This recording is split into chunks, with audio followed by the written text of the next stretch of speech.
이곳을 찾는 방법은 에펠탑 앞의 지하철 비르 아켐역에서 샤를드골 에투알 방향의 6호선을 타고 샤를드골 에투알역에서 나시옹 방향의 2호선을 갈아타고 9번째 역인 앙베르역에서 내립니다.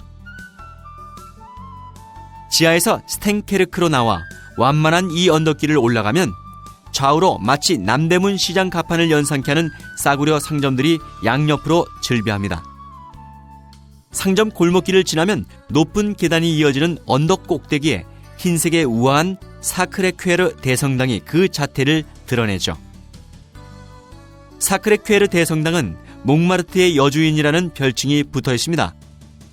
언덕의 꼭대기까지는 계단을 이용하거나 푸니쿨라라는 케이블 철도를 타고 올라갈 수 있는데 이 케이블 철도는 지하철 티켓으로 탈 수 있습니다.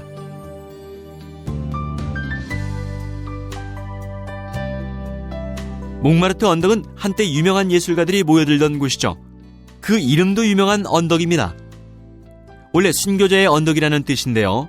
파리에서 가장 고지대인 해발 130m에 위치하고 있어 경관이 아주 뛰어나죠. 아름다운 파리의 밤 경치에 흠뻑 젖어볼 수 있는 곳이기도 합니다.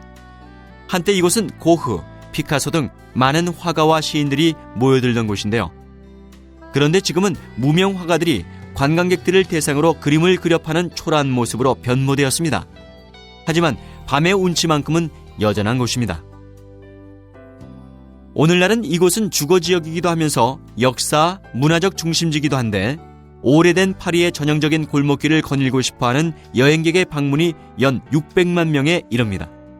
창작과 예술의 장소인 이곳에서 관광객들은 항상 계단 한쪽에서 그림을 그리는 무명 화가들을 볼 수 있고 또한 영화 촬영 현장을 발견할 수도 있습니다.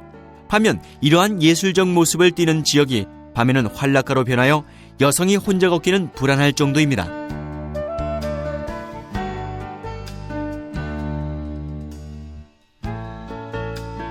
밤 9시가 넘으면 몽마르트 언덕의 거리 곳곳에 위치한 노천 카페에서는 생음악 연주가 시작되죠. 분위기가 있게 흐르는 음악을 배경으로 차가운 맥주를 마시며 밤의 영을 즐겨보시기 바랍니다. 몽마르트의 유명한 나이트클럽 라팽 아질에 가고 싶다면요. 생 엘레테르 거리를 지나 몽세니 거리에서 코르토 거리를 지나야 합니다. 그리고 살루이 거리에서 오른쪽으로 돌면 금방 눈에 나타나죠. 재빠른 토끼라는 뜻의 라팽 아질은 아주 오래된 술집입니다. 19세기 말에 피카소나 마티스를 비롯한 예술가들과 지성인들이 술을 마시며 예술을 이야기하던 곳이었습니다. 혹시 물랑루즈에서 프렌치 캉캉을 구경하시길 원하십니까? 물랑루즈가 유명한 것은 바로 프렌치 캉캉 때문이죠. 화가 툴루즈 로트르게 포스터가 이곳을 더욱 유명하게 만들기도 했습니다.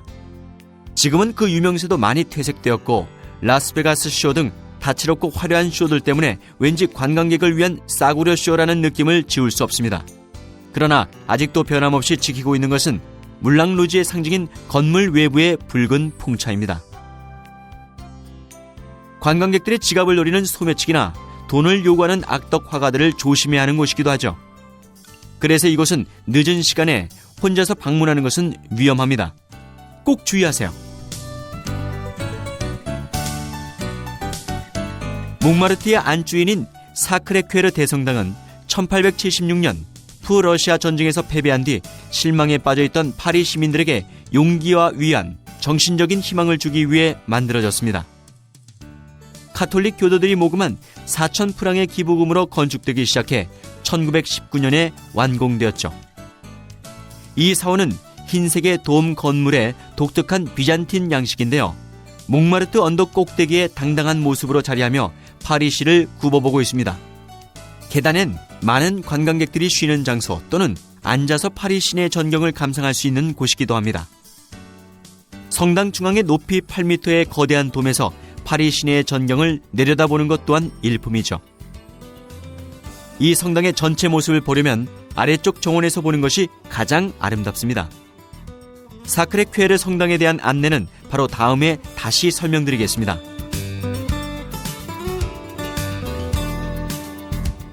다음은 몽마르트의 명소인 테르트르 광장을 소개해드리겠습니다. 이제 성당 앞의 계단을 내려오세요. 그리고 카르디날 디부아 거리에서 생엘레테르 거리를 따라 올라가다 테르트르 광장으로 이동하시기 바랍니다. 테르트르 광장은 200년에 이르는 시간 동안 무명 화가들이 지켜온 곳입니다. 이곳에서는 거리의 화가들이 관광객들을 대상으로 초상화를 그려주고 있는데요.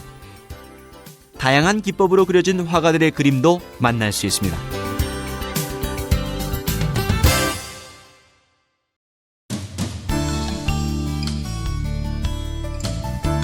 몽마르트 언덕 위에 세워진 비잔틴과 로마네스크 양식의 사원이죠.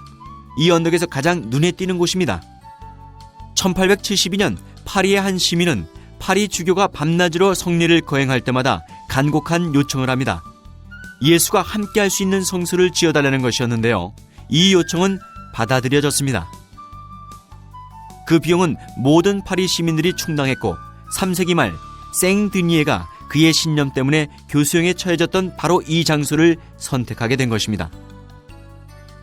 1875년에 공사에 들어갔지만 제1차 세계대전 당시 공사 중이던 건물이 파괴되어 1차 세계대전이 끝난 1919년 축성식을 가졌습니다. 이 사원은 주어진 지역의 모든 넓이를 잘 활용하여 대규모의 스케일로 지어졌습니다.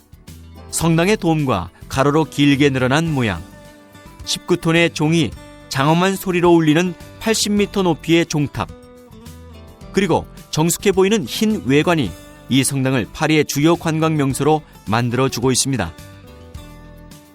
사크레-큐에르 성당은 순례의 장소 중 한 곳인데요.